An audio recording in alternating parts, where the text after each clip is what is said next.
സംസ്ഥാനത്തെ ബാറുകളിലെ പ്രവർത്തന സമയം കൂട്ടാനുള്ള തീരുമാനത്തിനെതിരെ രൂക്ഷ വിമർശനവുമായി വിവിധ ക്രൈസ്തവ സഭകൾ രംഗത്തെത്തി. തീരുമാനം തിരുത്തണമെന്നതാണ് ആവശ്യം.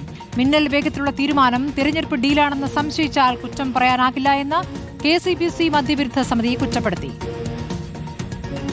ആരോഗ്യമുള്ള ഒരു തലമുറയെ സൃഷ്ടിക്കാനായിട്ട് സഹായിക്കേണ്ട സർക്കാർ വളരെ അനാരോഗ്യകരമായ പ്രവണതകൾക്ക് വഴിവെച്ചു കൊടുക്കുന്നു എന്നുള്ളതാണ് ആ തീരുമാനത്തിന്റെ ഒരു പാളിച്ച. അത് സർക്കാർ ആ തെറ്റ് മനസ്സിലാക്കി അത് പിൻവലിക്കുമെന്ന് തന്നെയാണ് ഞങ്ങളുടെ പ്രതീക്ഷ.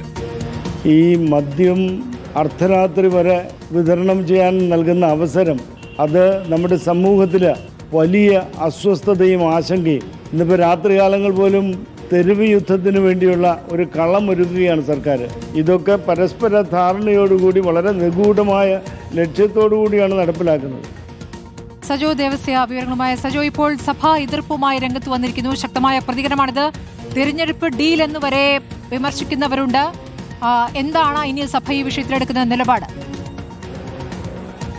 സ്മൃതി, ബാറുകളുടെ സമയക്രമം കൂട്ടിയതിൽ കടുത്ത വിമർശനമാണ് വിവിധ ക്രൈസ്തവ സഭകളും സഭാ സംഘടനകളും ഉന്നയിക്കുന്നത്. മിന്നൽ വേഗത്തിലുള്ള ഈ തീരുമാനത്തിന് പിന്നിൽ തിരഞ്ഞെടുപ്പ് കാലത്തെ ഡീലെന്ന് സംശയിച്ചാൽ കുറ്റം പറയാൻ കഴിയില്ല എന്ന് KCBC മദ്യവിരുദ്ധ സമിതി കടുത്ത ഭാഷയിൽ വിമർശനം ഉന്നയിച്ചു.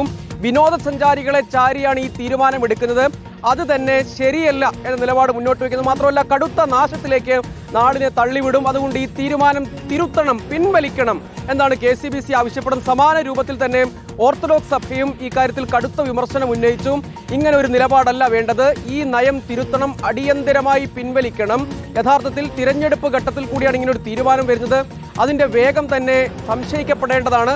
നാടിനെ ഈ രൂപത്തിലല്ല മുന്നോട്ട് നയിക്കേണ്ടത്. യുവാക്കളെ അടക്കം ബാറിൽ കിടത്തി ഉറക്കാനാണോ ഉദ്ദേശിക്കുന്നത് എന്ന് തുടങ്ങിയുള്ള കടുത്ത വിമർശനങ്ങൾ ഉന്നയിക്കുന്നു.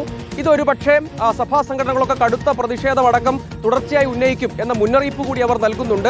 അതിനും അപ്പുറത്തേക്ക് ഇതൊരു രാഷ്ട്രീയ വിഷയവും തിരഞ്ഞെടുപ്പ് വിഷയവും ഒക്കെയായി മാറുന്നു എന്നതാണ് കാണേണ്ട കാര്യം. ശരി, സജോ ദേവസ്യാണ് വിവരങ്ങൾ നൽകിയത്.